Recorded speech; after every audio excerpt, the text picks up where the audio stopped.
Well, this narrow passage, just about 33 kilometers wide, at its narrowest point connects the Persian Gulf to the open ocean through the Gulf of Oman. Now, one narrow waterway carries 20 million barrels of oil every single day. That means roughly 1 in every 5 barrels of oil consumed globally passes through this route. The Strait of Hormuz connects the Persian Gulf to the open ocean. It's just about 33 kilometers wide. At its narrowest point, one of the world's most important oil choke points, which now Iran is threatening everybody with. It is a choke point and it leads to a massive supply of oil outside the region. Now, major Gulf producers like Saudi Arabia, United Arab Emirates, Kuwait and Iraq depend heavily on this passage for their oil exports. Asia, of course, is the biggest customer of the oil that flows through here. For India, around 53%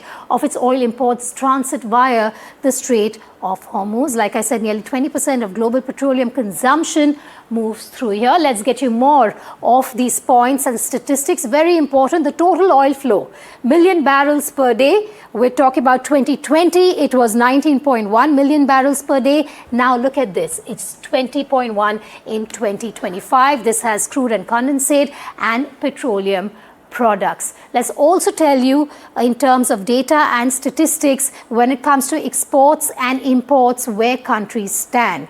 Now again, this is statistics to do with million barrels per day from 2020 to the first quarter of 25. Those are the statistics. The exporters are Iran, Qatar, Kuwait, Iraq, UAE, Saudi Arabia. So these countries, of course, are being impacted at this point. The importers, of course, also being impacted.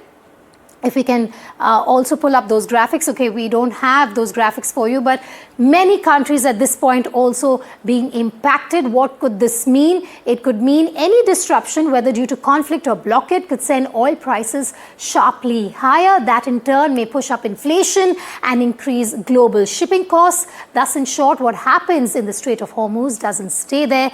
It impacts the world. And that's the graphic I was looking for. These are the importing countries. You have India as well out there. You have China, South Korea, Japan, Europe, USA, Saudi Arabia, all being impacted by that warning from Iran at this point. Going back to Peter, who's still with us and live from Australia at this point. Peter, at what point does oil become economically destabilizing for Asia?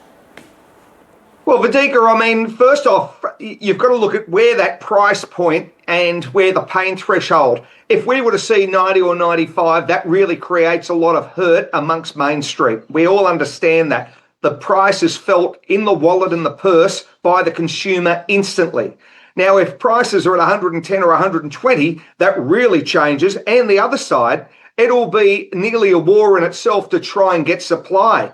Because it'll come down to, and I think if you take 20% of the global market out of the supply, then people will be looking at bidding up to try and get access to those barrels. So this is really very dynamic at the moment, how this plays out, and it looks like it's going to take a number of weeks before we get some form of resolution.